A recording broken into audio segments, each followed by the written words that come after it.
सीनामाळा उपसा जलसिंचन योजनेच्या मुख्य कालव्याच्या आस्तरीकरणाचे काम निकृष्ट दर्जाचं झालं असून सदर कामाची सखोल चौकशी करून याचा सविस्तर अहवाल वरिष्ठांकडे सादर करण्याच्या सूचना आमदार अभिजित पाटील यांनी आज पिंपळनेर येथे या कामाची पाहणी करताना उजनी धरण व्यवस्थापन विभागाच्या कार्यकारी अभियंता एस.यू. डुमरे यांना दिल्या।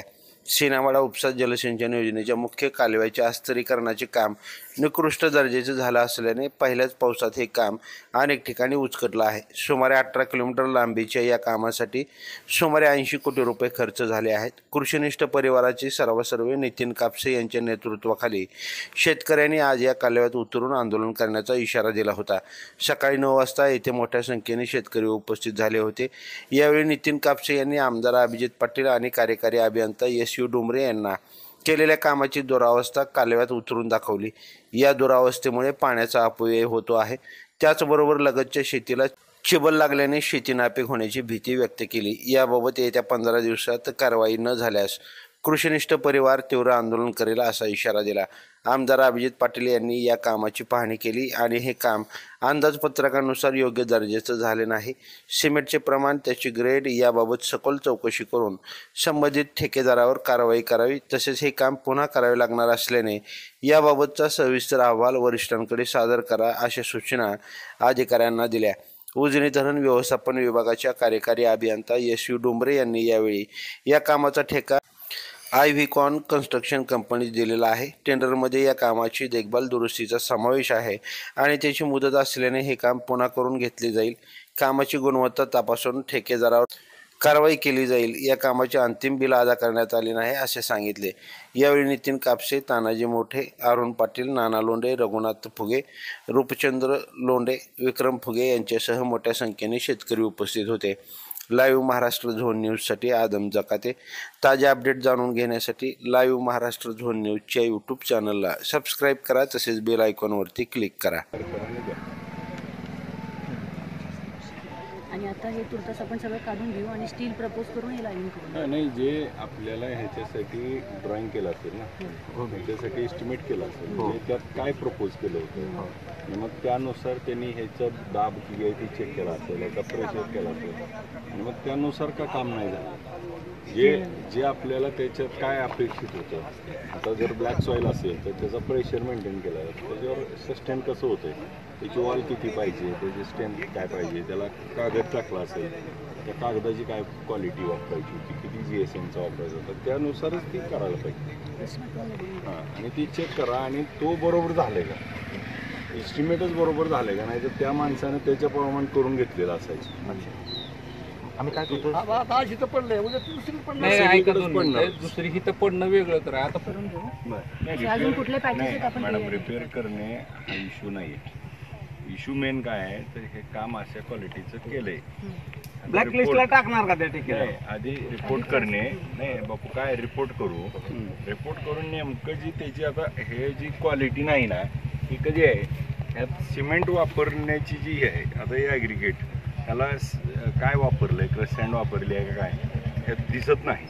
आपल्याला अल्ट्राटेक सिमेंट वापरलं नाही, प्रश्न तो नाही, सिमेंटला ग्रेड असते, सिमेंट कंपनीवर नसते, PPP वापरलंय, OPC वापरलंय, काय वापरलंय हे ह्याच्यावर आपल्याला डिस्कशन करू आणि मग ह्याची ज्यावेळेस क्वालिटीवर येईल त्यावेळेस आपल्याला रिपोर्ट घेऊ आणि मग आपण ह्याचं रिवर्क करायचं कसं, कारण ते काही ह्या एकटे ठरवू शकणार नाही, ते आपल्याला SCलाच बोलावं। मॅडम, किती किलोमीटर एजन्सी कोणाची, कुठल्या एजन्सीला दिलं गेलं? 1 ते 18 किलोमीटरचं काम आहे। आयव्हीकॉन कन्स्ट्रक्शन, आयव्ही कन्स्ट्रक्शन कुठली कंपनी आहे?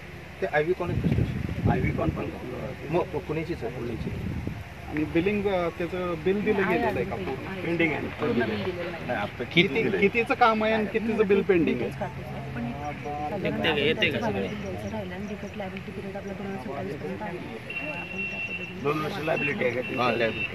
मॅडम, आता हे जे काम पाहतोय आपण निकृष्ट दर्जाचं झाल्याचा शेतकऱ्यांचा आरोप आहे आणि प्रत्यक्ष या ठिकाणी काम सुरुवात होऊन किती दिवस झालं आणि या ठिकाणच्या कामाची परिस्थिती काय? आता हे काम 2 वर्षापूर्वी झालेला आहे. ह्या कामाची किती दिवस झालं सुरुवात होऊन काम? सुरुवात झालेली आहे 2 वर्षापासून. बर.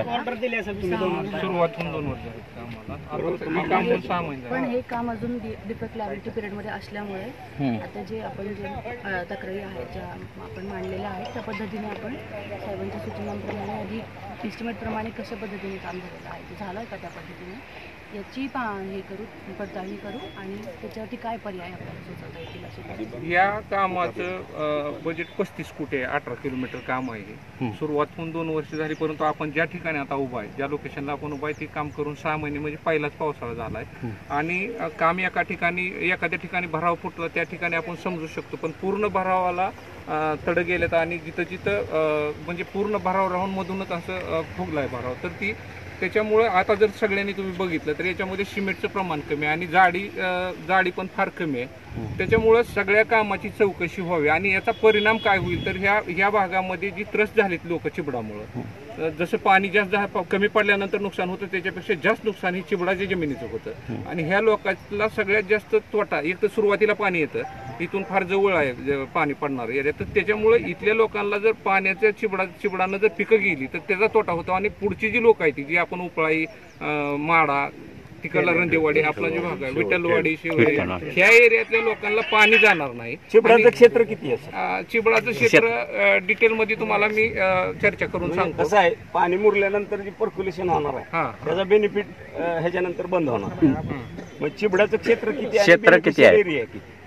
चिबडा आता इथल्या लोकांना पाणी पाळी टू पाळी आल्यामुळं यांच्या पिकाला पाणी कमी पडण्याचा जास्त शक्यता राहत नाही, परंतु जी जास्त होणारं पाणी आहे पर्क्युलेशनचं प्रमाण जर वाढलं तर तो त्या विहिरी हळूहळू भरत जाईल जोपर्यंत जिथपर्यंत आता ही कॅनॉल हा लेवल प्रमाणे काढलेला असतो, त्यामुळे जमिनीच्या वरच्या बाजूने पण कॅनॉल असू शकतो आणि ते उताराच्या बाजूला त्याचा चिबडाचा एरिया पार जिथपर्यंत पर्क्युलेशन जाईल तिथपर्यंत चिबडाचा एरिया राहू शकतो, त्याच्यामुळे चिबडाचा एरिया मोठ्या प्रमाणात राहू शकतो. खाली पाईप जोड आणि ही जर काम सगळ्या जर गोष्टी बघितल्या तर याच्यामध्ये पुढची जी गाव आहे ती सगळी टोकाची, एक तर त्या गावाला पाणी लेट पोचतं, सगळं पाठीमागनं भिजत गेल्यामुळे लेट पोचतं आणि जर पाण्याचा फ्लो हा इलेक्ट्रिक मोटरानं हा पाणी उपसलं जातंय. आज हा 70 कोटीचा नुसता विषय नाहीये, तर हा आज उजनी 80 साली झाल्यापासून आता पहिल्यांदा ही काम मंजूर झाला आणि 70 कोटी रुपये शासनानं निधी दिला. हा 70 कोटी निधी जरी वाया गेला तेवढ्यापुरता हा विषय राहत नाही, परत ही काम करणं शक्य नाही आणि कायमस्वरूपी जी पुढची गाव आहे ती प्रतीक्षेमध्ये ज्याला आशेचा किरण दिसला होता, ही कॉन्क्रीटीकरणाचं काम झालं आता आम्हाला प्रत्येक पाळी आमच्यापर्यंत पोहोचेल, तर ती पाळी पोचणार नाही आणि विनाठाई लाईटचा पण खर्च जाणार ही काय म्हणजे सायपन पद्धतीने येणारी ही योजना नाही. याला लाईटचा खर्च करून उपसा सिंचन मधून हे पाणी टाकलं जातं आणि त्याचा म्हणजे आता आम्ही मॅडमला ठराविक वेळ त्यांच्याकडनं घेऊ आणि त्याच्यानंतर जर आमचं समाधान नाही झालं तर त्यांना भराव पूर्ण फिरून दाखवावं लागेल, कारण आम्ही बऱ्यापैकी चालत शेतकऱ्यांनी सगळा भराव बघितलाय. एखाद्या ठिकाणी झालं तर आपण समजून घेऊ शकतो, सगळ्याच ठिकाणी अक्षरशः कॅनॉल व्यवस्थित असं मध्ये कॅनॉलला असं भगदाड पडले ती इतकं निकृष्ट काम आहे आणि ते त्यांनी आता स्वतः डोळ्यांनी बघितलंय. त्यांनी याच्यावर प्रशासकीय कारवाई करावी आणि जर नाही कारवाई झाली किंवा आम्हाला जर याच्यामधून समाधान नाही निघलं तर भविष्य काळामध्ये प्रचंड मोठं आंदोलन उभा करण्याचं काम कृषीनिष्ठ परिवार करील, एवढं मी सांगतो आणि मॅडम करून वेळ घेऊ.